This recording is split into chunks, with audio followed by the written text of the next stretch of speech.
David De Gea back at Manchester United. The club is ready to make a shock move. And no, this is not a joke. Salah stays silent, but inside, sources say a 2-year contract is already done. Arda Güler on his way out. 4 Premier League clubs are hunting down the Turkish wonderkid. And Liverpool are charging in with a €60 million bid for Araújo. Barcelona are feeling the heat. All that and so much more, right now. 400 likes and we're back tomorrow with even more transfer chaos. Let's dive in. De Gea? Seriously? Manchester United are actually thinking about bringing back David De Gea to bench Onana. And honestly, this feels like classic United. Break it, panic, try to fix it with duct tape. Onana was supposed to be the guy. Perfect for the build-up. Symbol of a new era. And what did they get instead? £55 million worth of chaos. Weekly howlers, facepalms, a keeper who makes every back pass feel like Russian roulette. At what point do we stop calling it a bad patch and admit it's a full-blown crisis? Let's look at where United stand. 13th in the league. Champions League, hopes? Hanging by a Europa League miracle. Not impossible, sure, but it's giving serious one-night stand with destiny vibes. So now what? Bring back the legend.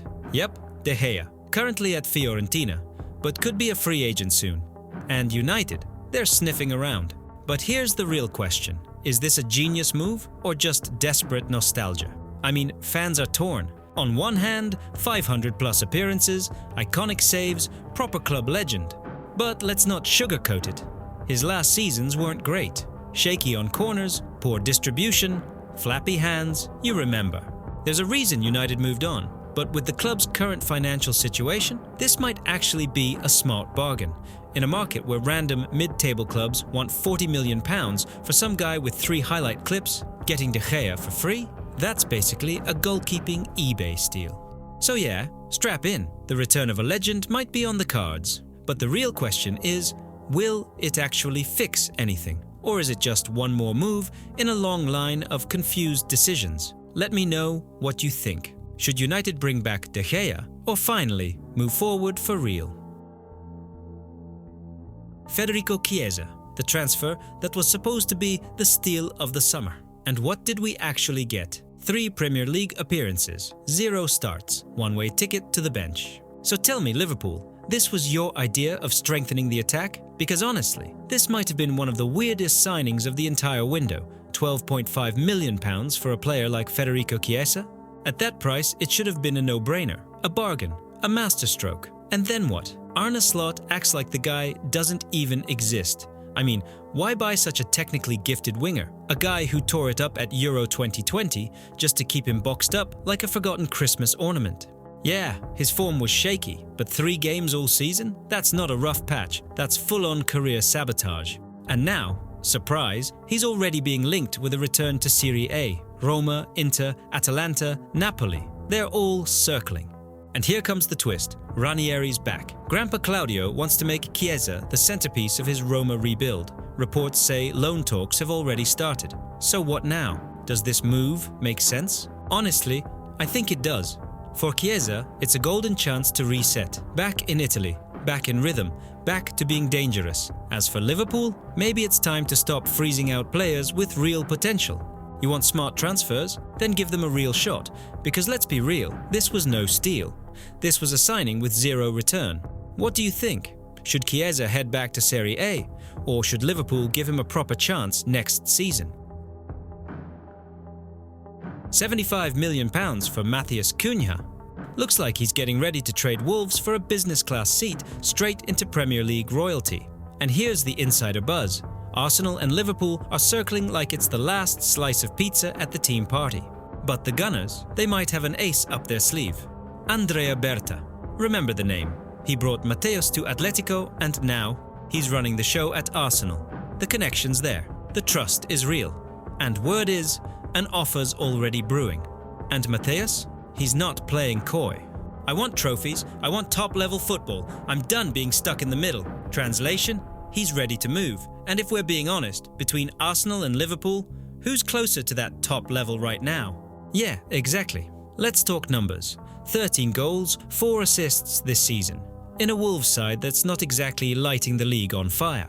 That's no joke. This guy's versatile as hell. Wide, central, false nine, winger, second striker, a Swiss army knife in attack. So here's the question that's got everyone scratching their heads. Why hasn't anyone triggered his release clause yet? Liverpool? Still trying to decide if Darwin Núñez is the guy or just a chaos merchant. But let's be real. Matheus Cunha could absolutely take his spot. Cooler on the ball, better decision-making and that killer instinct in the box. As for Arsenal, he's tailor-made for Arteta's system. Fast, technical, fearless, can strike from range, bully defenders in the box, and he's hungry. And let's face it, under Arteta, this project is cooking. Matheus Cunha would slot in like a rocket into the top corner. From where I'm standing, this has top transfer of the summer written all over it. But who's going to pull the trigger first? So here's the real question. Should Arsenal go all in right now, or let Liverpool sneak in and steal it? Arda Güler. Now this is a storyline you don't want to miss. The kid was treated like the next Zidane back in Turkey. A generational talent, adored by fans, hyped by the media. And where is he now? Sitting on Real Madrid's bench for the second season in a row. 20 years old. Just 2 La Liga appearances in the last 2 months. 2? You've got to be kidding me. Does anyone at this point even remember he's part of the squad? Here's the wild part. There are rumours going around that Carlo Ancelotti and Güler haven't even had a real conversation since the transfer. Like, what? You joined the most decorated club in world football and the coach doesn't even recognise you at the training ground. That's just insane. So now, enter Liverpool. Out of nowhere, the Reds are suddenly in the race, and not just for fun. Apparently, they genuinely see Güler as a serious target for the summer window. And from where I'm standing, that could be one brilliant move. His technique is filthy. He can pick a pass, strike from distance, hold the ball, and press when needed. Yeah, he's not the perfect defensive player, but let's be real, he's not Casemiro. He's an attacking midfielder. If you want him to win back possession all game, maybe just play him at centre-back while you're at it. So what are the options here? A loan with a buy clause? A full transfer, maybe with a 50% sell-on clause? Sevilla, Leverkusen, Inter, Milan, they're all already in the queue. But let's be honest, if Liverpool makes a serious offer, most of those clubs can't match that. If I were Liverpool, I'd move fast before his price shoots into space, because in the right system, Güler could be the next Coutinho, minus the drama and with a more consistent right foot. So what do you think? Should Liverpool take the risk and grab him now? Or is he doomed to be Madrid's eternal wonderkid that never was? Let me know in the comments. Don't forget to like, sub and hit that bell. More transfer talk coming real soon. On Thursday, Barca could finally breathe a sigh of relief. The CSD, basically Spain's Football Supreme Court, finally ruled on the long-drawn saga involving the registrations of Dani Olmo and Pau Victor. And guess what? Victory. Both players are cleared to remain with the team until the end of the season. And honestly, this isn't just good news, it's a breath of fresh air after months of bureaucratic nonsense. But seriously, how did it even drag on this long? Back in January, Barca were hit with a temporary registration ban, and La Liga went full us versus them mode, saying Olmo and Victor weren't eligible to play in La Liga. Wait, what? First, they approved it, then they backtracked. Is that how top-tier leagues are supposed to function? Personally, I think this whole mess is a huge embarrassment for the system. Turns out, the so-called monitoring committee never even had the authority to issue a ban in the first place. Their job is to interpret agreements and ensure compliance, not just swing the axe out of nowhere. Thank God the CSD finally got that straight. Sure, Olmo is still out injured, but for him, this is a mental win. His dad even said the entire family's been on edge through this. Imagine being a full Spain international, and yet you're left in limbo like some random kid from Segunda. And big respect to Pau Victor too. He didn't crack under pressure. Now, both are officially on the roster, registration intact, and can finally focus on football instead of paperwork. If I were Barca, I'd throw a mini fiesta right now. And as for La Liga, time to rethink their whole approach. Because when even CSD's legal experts say your decision was invalid, sorry, that's a clear last man foul. What do you think, Culés? Is this the resolution we've been waiting for, or just the calm before another storm? One player, 3 top clubs, and a £50 million release clause ready to explode like a landmine on the summer transfer battlefield. Dean Huysen, 19 years old. Currently at Bournemouth, and out of absolutely nowhere, he's become the centre of a transfer storm. Even Real Madrid aren't sitting back, they're already picturing him in white. And once Madrid start picturing, it usually ends in signatures. Have you watched this kid play? He's not just a centre-back, he's a football iceberg, calm on the surface, pure chaos underneath, power, aggression and elite ball sense. He builds from the back like a midfielder and tackles like a destroyer. And he's only 19. He's already made his international choice too, picked Spain over the Netherlands. That's not just talent, that's composure, that's maturity. Now here's where things get spicy. Chelsea are sniffing around, apparently already deep in talks. But this is the transfer window. You're leading until Madrid makes a phone call, and boom, it's over.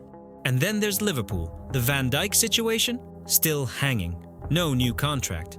And let's be honest, time is not on Virgil's side. What's the plan? Wait till he walks, then scramble in panic mode?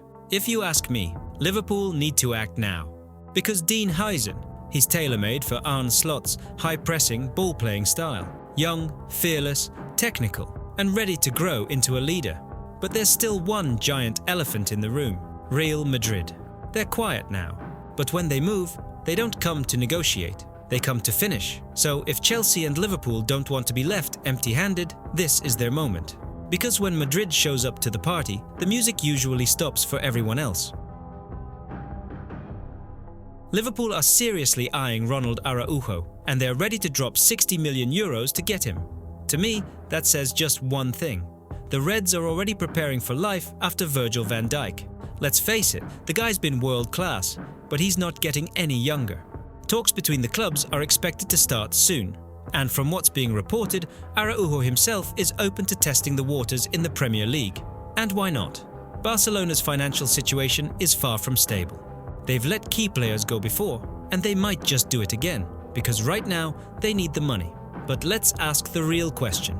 Can Barca actually afford to lose someone like Araújo? Defensively, they're already shaky at times. Losing their most reliable centre-back, that could hit them hard. He might not be at peak Van Dijk level yet, but Araújo is the real deal. Quick, strong and a fighter until the final whistle. The guy bleeds for the badge. Now, imagine him next to Ibrahima Konate at the heart of Liverpool's defence. That could be one of the most dominant centre-back duos in the Premier League. And yeah, Manchester United are still dreaming of bringing the Uruguayan to Old Trafford. But let's be honest, right now, Liverpool's project looks way more convincing. And Araújo knows that too. €60 million for a centre-back of this quality? In today's market, that's a smart deal. But for Barcelona, this is not an easy call. Sacrifice one of your leaders for cash or keep him and risk deeper financial trouble. Big decisions ahead. And the ball, it's in Barcelona's court now. What do you think? Should Liverpool go all in for Araújo? Would he fit in at Anfield? Or should Barca hold on no matter what? So tell me, who really thought Salah was packing his bags this summer? PSG? Saudi Arabia? Looks like you'll be waiting a bit longer, because Mo's staying on Merseyside. Yep, according to Foot Mercato, the Egyptian king is about to sign a brand new 2-year deal with Liverpool. And honestly, right call, 100%.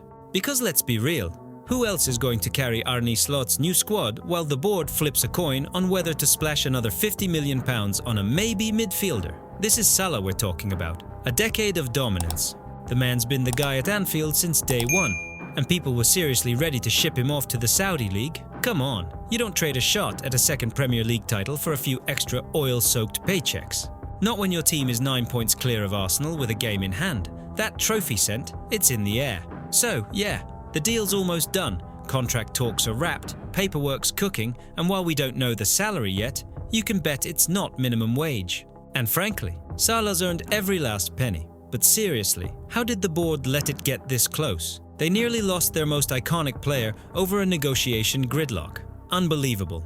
Anyway, better late than never. Salah stays. Now it's up to the rest of the squad not to waste this gift. Because Mo didn't choose comfort. He chose legacy. Personally, I believe his story at Liverpool isn't done. Not even close. There are still trophies to lift, goals to score, and chapters to be written in red. You with me? Let me know in the comments. Is Salah staying a title-winning move?